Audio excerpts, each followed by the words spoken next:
ജിഎസ്ടിയിൽ വന്ന മാറ്റം നമ്മുടെ മലയാളികൾക്ക് ഗുണമാണോ ദോഷമാണോ? ഇങ്ങനെ ചോദിക്കുന്നതിന് ഒരു പ്രധാനപ്പെട്ട കാരണമുണ്ട്.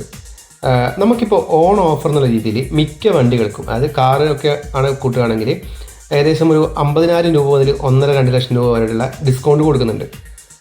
പല ഓഫേഴ്സ് ബേസിലാണ് അവർ കൊടുക്കുന്നത്. അങ്ങനെ വരുന്ന സമയത്ത് GSTയിൽ വന്ന ഡിസ്കൗണ്ട് ഇതിനോടൊപ്പം ആഡ് ആവുമോ?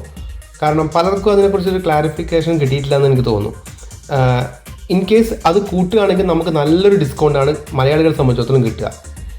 ഒരു പക്ഷേ അവർ ആ ഒരു ഓഫർ പിൻവലിച്ചാൽ പിന്നെ നോർമൽ പ്രൈസിൽ നിന്നാണ് നമുക്ക് ഡിസ്കൗണ്ട് വരുന്നുള്ളൂ. അപ്പോൾ നമ്മുടെ മലയാളികളെ സംബന്ധിച്ചിടത്തോളം ചില സമയത്ത് ഓൺ ഓഫർ ആയിരിക്കും ഏറ്റവും കൂടുതലായിട്ട് കൊടുക്കുന്നത്. കാരണം ഒരു 9 ലക്ഷം രൂപയുടെ വണ്ടിയാണെങ്കിൽ അതിന് ഏകദേശം അവരൊരു 90,000 രൂപയുടെ ഡിസ്കൗണ്ട് കൊടുക്കുന്നുണ്ട്. അങ്ങനെ നോക്കുകയാണെങ്കിൽ പിന്നെ GSTയിലെ ബില്ല് അത്രത്തോളം ചിലപ്പം വന്നെന്ന് വരില്ല. ഐ മീൻ ഒരു 70,000 ആ റേഞ്ചായിരിക്കും ചിലപ്പം വരിക. അങ്ങനെ നോക്കുകയാണെങ്കിൽ നമുക്ക് ഓൺ ഓഫറായിരിക്കും ഏറ്റവും കൂടുതലായിട്ട് കൊടുക്കുക.